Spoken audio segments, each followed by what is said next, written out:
You know, you're already one of the very few, we were talking just before we started this, to be nominated in a drama, in a comedy series, and in limited series. Pretty extraordinary. Documentary next, you know. Well, you don't really do it for the awards. Well, of course you do. What else would I'll you tell do you this for? honestly, I do like to go. I do like to go You to do the like to- party, but yeah. I go with the feeling that I'm going to lose. And that's helped me so much. If you go thinking you're going to win, you're going to win, you're going to win, I always go with I'm going to lose. Yeah. And then I usually do lose, and then I'm okay. Yeah. And when I win, I'm like really surprised. You But actually that's won me. sort of early on. You won a couple Yeah, for just- NYPD Blue. I had Yeah. 2 for that. I'd done very few episodes, maybe 10, 15 episodes by the time that I actually won. Yeah. And that shows you the power of writers, which I will now give a shout out to.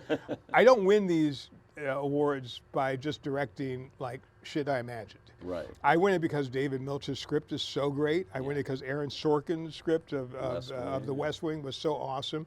Ryan, Ian, Brad Falchuk, and that one episode of Glee I did the first time. Yeah. I mean, it's the writers that start the magic. All I do is sort of build the roof on their house. Yeah. But I don't have a house if I don't have the writing.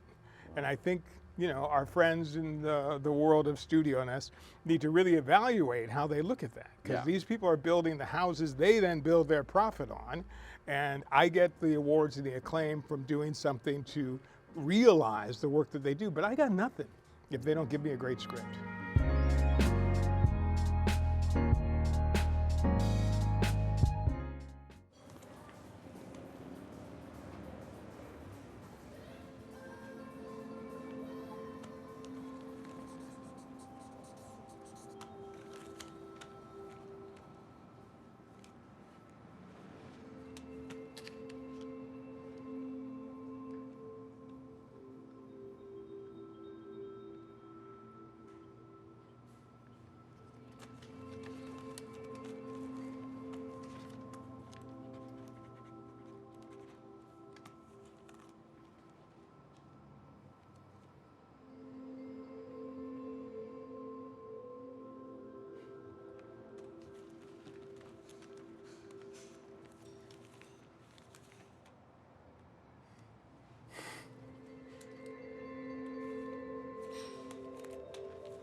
Welcome to Behind the Lens. Today, wow, I have a 9-time Emmy nominee with me, a 2-time winner, also winner of many other awards, Humanitas Prizes, 4 Peabodys, was the president of the Directors Guild of America from 2013 to 2017, and now nominated again for directing in a limited series or anthology or movie for television, and that is for Dahmer, which actually is a long name, Dahmer, Monster, the Jeffrey Dahmer story. Welcome, Paris Barclay. Thank you for having me, Pete. It's an honor. We just call it Dahmer.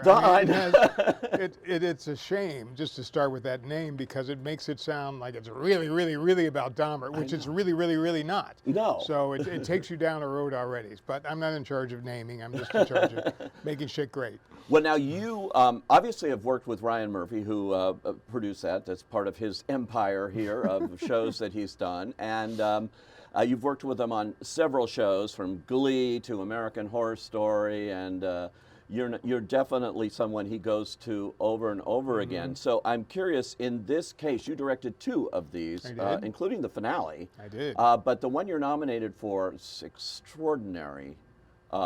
Piece of television work here called Silenced in so many ways. And I'm just wondering, when he came to you with this offer, what your reaction was when he said Dahmer, Jeffrey Dahmer? About 10 seconds into it, my reaction was no. Really? Yeah. First, I was stunned because I thought, I've known Ryan a long time. He's not going to do Dahmer. I mean, I've lived with Dahmer. What is the point of Dahmer? I don't want to see Dahmer anymore. There have been all these other movies and documentaries about it again.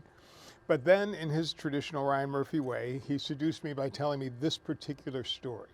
The story of Tony Hughes, this gay black man. We're going to show his life. We're going to show his dreams before he meets Dahmer, and really start to turn the series to be really deliberately about the victims, which is what he wanted it to be from the get-go.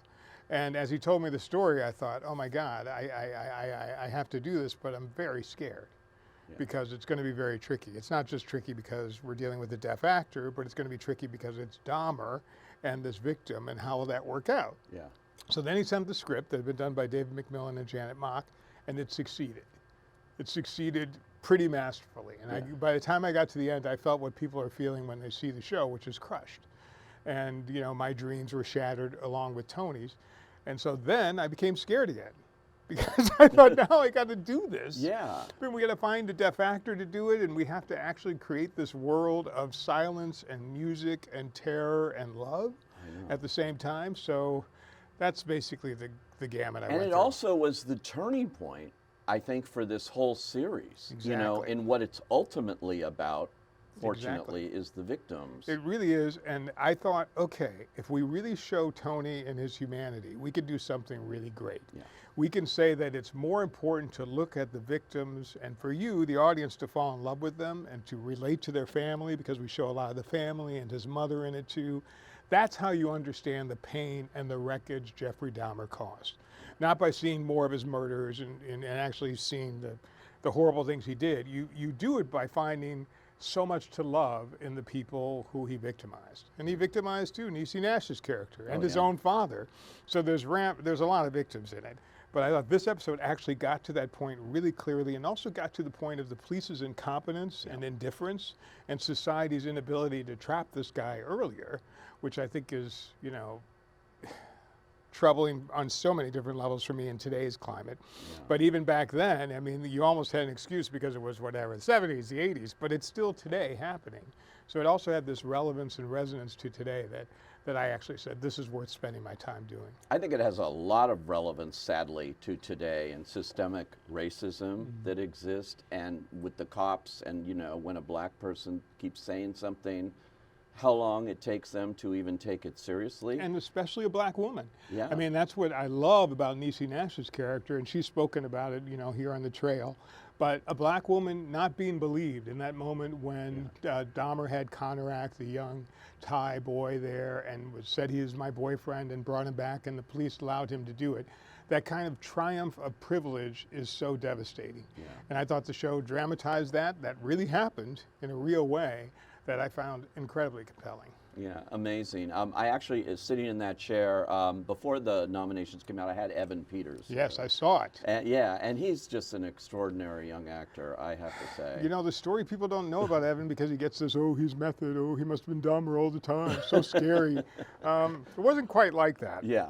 I mean, he's extremely studious. I had never worked with him before. Yeah. So I set up a Zoom with him, and we had an hour and a half. It actually was supposed to be 20 minutes, went on for an hour and a half. Conversation about his preparation, his thoughts about the character, and in particular his thoughts about the story, because it was a departure from some of the stuff he had done in the previous episodes. And I realized, oh, so I'm dealing with a genius here.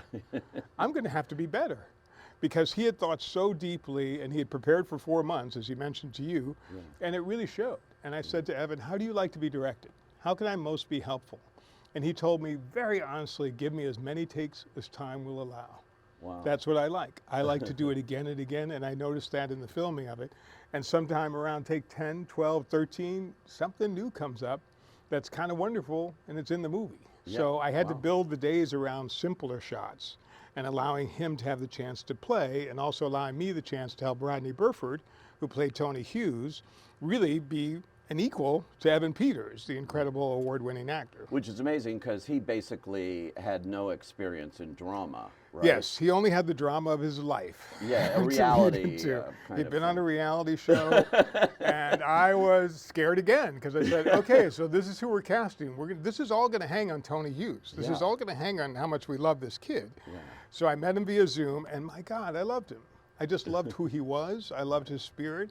And I realized what we have to do is not make him perform as Tony Hughes, but the job of me as a director is to allow Rodney to shine through that character, to let him be Rodney, to create environments where he's comfortable enough to bring his natural qualities, his sense of humor, his smile, his engaging.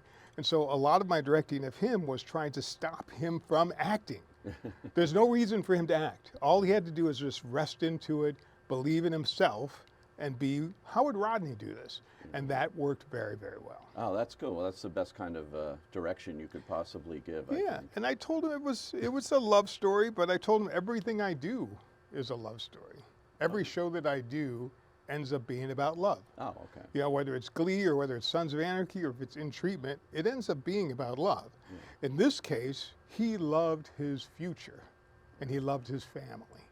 And those are the things that are taken away from him. And part of the reason why every time I watch it, I'm so crushed is because it truly shows the evil of Dahmer through the love of his family and his friends. And it just shows you how evil can, in these cases, triumph over even that kind of love. I don't believe in the love between them.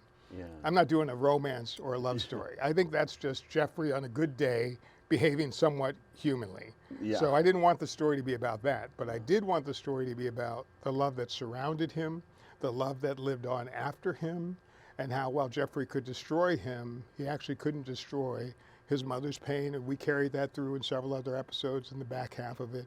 He couldn't destroy the memory of him. And that's why I think elevating Tony Hughes into the conversation. Now, every time I see a crime, I think about things like that. I think about the family of school shooting people, and I think about what that was like when they got the news, just as, you know, and it puts me more in a just humane point of view towards the world. It's just devastating. In another time, they would have cast a hearing actor in the role. Yes. And, you know, it's interesting with Coda and winning Best Picture and all of the attention that once again went on the deaf community of actors and everything.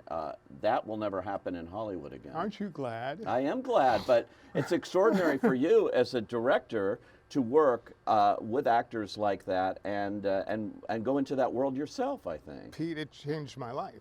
I mean, I'm not overstating the fact that having the opportunity to work with not only this deaf actor, but with Jared DeBusk and Anthony Michael Spady, who were his friends that you saw in the pizza scene, with the Gabriel Gomez, who was our ASL interpreter and our ASL master, and everyone going through that experience, the rehearsals of it, how we had to refine the language to represent Black ASL or BSL, as we call it, of that time, right? And how the actors had to contribute to that. And I learned so much. I thought, honestly, and I know I'll seem stupid here, but I thought actually sign language was the spelling out of words that we would have in English, but it is not. No. It is a language in and of itself, and it's idiomatic, and that's why some of the signs seem much quicker than the words you would see on the screen, is because they're expressing ideas. Right. And the face and the emotion and the hands are part of that communication. I didn't really know that. Even though I'd worked with deaf actors before, that didn't really land until I sat in that pizza scene and I put the camera at table height, and I became a spectator of those friends. Yeah, which is my favorite scene in the whole movie. It's a great scene. For 5 minutes, in silence, I just watched them communicating, and I saw again their love, and I saw again how much they can chide each other and kind of torture each other, at the same time support each other's dreams.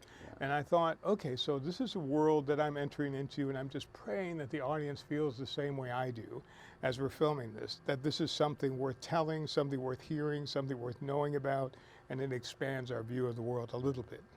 I'm curious, you know, I looked at numbers here, over 160 episodes. 170 now. 170 now of television. And many times you're walking into a series that you didn't create, that you didn't start, and you're walking in and taking on a template that was set for it, or how does a director go into something that's pre-existing? That's such a good question, and it's one of the most difficult parts of this job.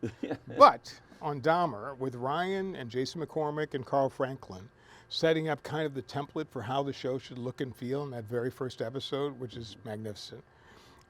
I didn't get to see it, but I got to see some of the dailies because they were still shooting it when I was shooting episode 6. It went on for a while. Yeah. So I didn't actually see it in its entirety, but I saw scenes of it and I saw dailies of it, and I knew from talking to them how they wanted the camera to be still and how it was going to have this fluorescent 70s, sadly urine-colored palette through the episode. They made some really strong dramatic choices, and so I knew going in what they had done. But when I read the script and put it together with those choices, it didn't really work. Because this story starts with Tony Hughes and is a departure from the series. And so I went to them and I said, you know, this episode's different. Can I break the rules? And they said yes. And Ryan supported me in that. But what I really wanted to do is not just break all the rules, but break the rules with Tony, which is why there's a different feeling of the camera. The camera moves much more with Tony. There's brighter as he goes to the store and looks for a job. You have this feeling of everything is flowing for him and coming together. But once he meets Dahmer, Dahmer's look starts to intrude. And over again, when Dahmer is thinking about crushing the pills and poisoning him, it feels like the way the show was before. Right. And as the show progresses, more of the Dahmer look and the Dahmer feeling takes over. So it's really like music. I had the cello that I was waiting until, the second act, the adagio or whatever it is. I was waiting for whatever they call the second act of a symphony. And I wanted to start playing the cello there, and then the cello overtakes it. And in the end, in the last scene where he devours a part of Tony Hughes, which is pretty chilling, the cello becomes a bass. That's the feeling of it. And he's really enveloped in the darkness and the look and the world and the center punching and all the stylistic devices that the series had come to. So it looks like the series is going to escape Dahmer with Tony. It looks like it's going to be something new, but Dahmer eventually takes over and eventually wins. How have you been so successful in this? When you look at the kinds of shows that you've done, you really, in the last few decades, the best of television it's an extraordinary list of shows, from Empire to Scandal, Glee, ER, NYPD. You won 2 Emmys for The West Wing, Lost, In Treatment. You go on and on. Do you just go into okay? Do you get offered shows? You go, I just don't want to do that one. That's a piece of crap. I've seen it. I have nothing to give. But yeah, that happens sometimes. How do you pick so well is my question. That happens sometimes. But a lot of times the shows pick me. Sometimes they just choose me. Like House, I only did 1 episode of it, but it was the 3 Stories episode. Right. Oh, yeah. Of it, for which David won the Emmy for writing. But I'm very fortunate and extremely lucky. But I'm also, just again comes back to love. I have this idea that directing is actually creating an environment where people can love each other. Yeah. It's really not about the action, cut, and being dictatorial and demanding this and demanding that.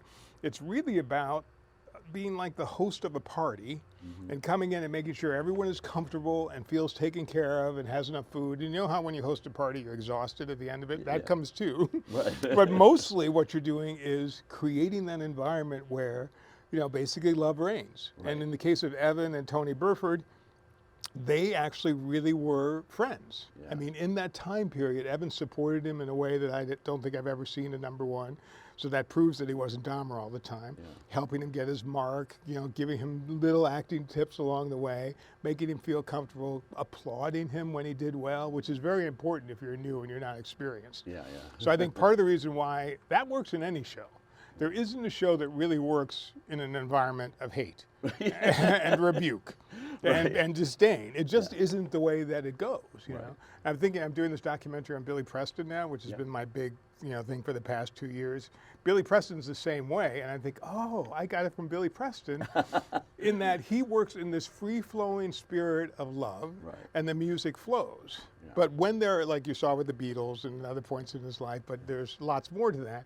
But when you actually stifle that, and when there's controversy and hate directed at him or at me or anyone there, suddenly that flow dries up.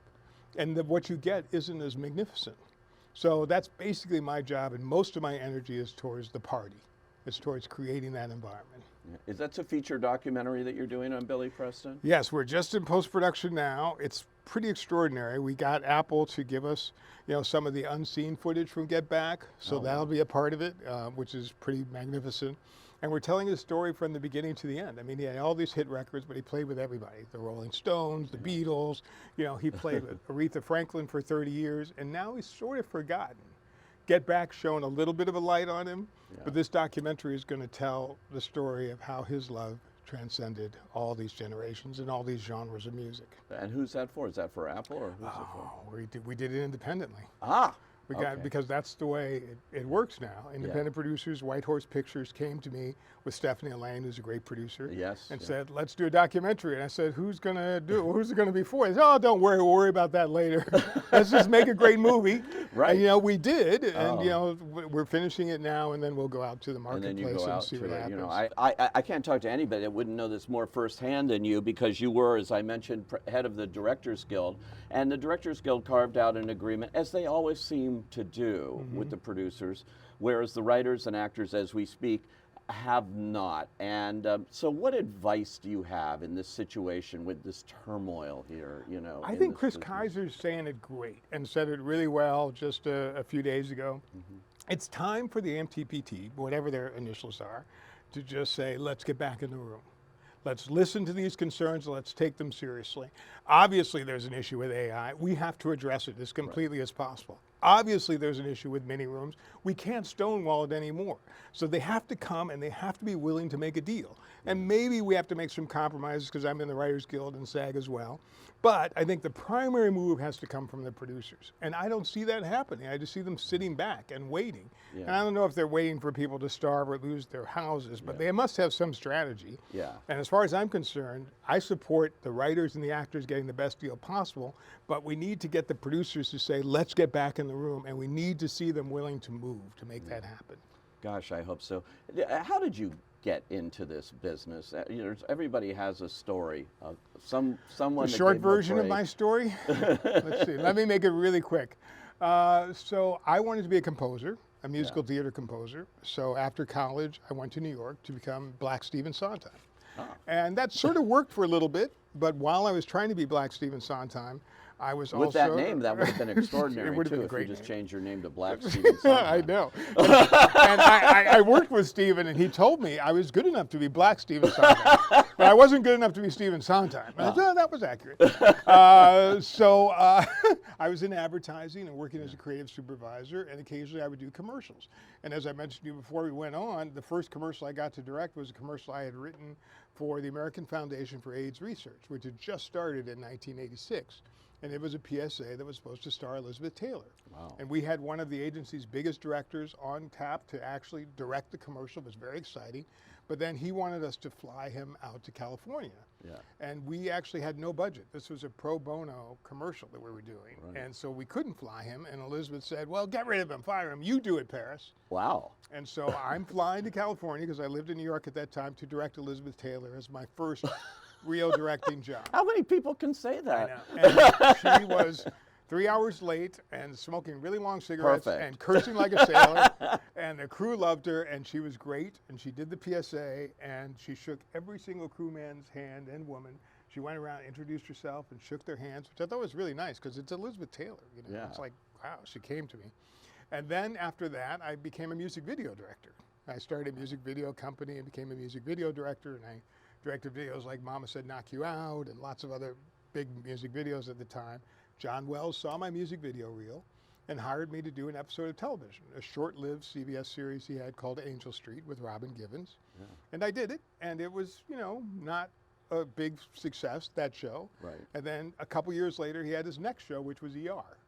And then he hired me to direct ER. Yeah. And because of that, I got on to NYPD Blue, and suddenly I had a career. And it's all because John Wells saw storytelling in my music videos and said, I think he can do it. And you know, that's part of the reason why I've been so involved with the DGA and with mentorship, because if you really look hard at people, you'll find the people that you believe in, and then you got to promote them. And that's been a part of my story. Which is so great. And you didn't even mention your movie, that wonderful Wayans Brothers film. I seldom mention that. You do? Oh, come on. The title, for those don't remember, from a few years ago. Don't be a menace to South Central while drinking your juice in the hood. Yes.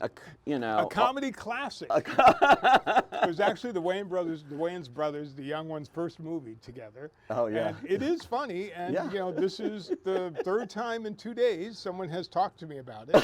So it's still out there. It is. I And know, my kids love it, and I think it's just, you know, I love comedy and I love doing comedy. So even while I'll do Dahmer and enjoy that, I also enjoy doing sort of reckless, pratfall-y, broad parody Absolutely. humor as well.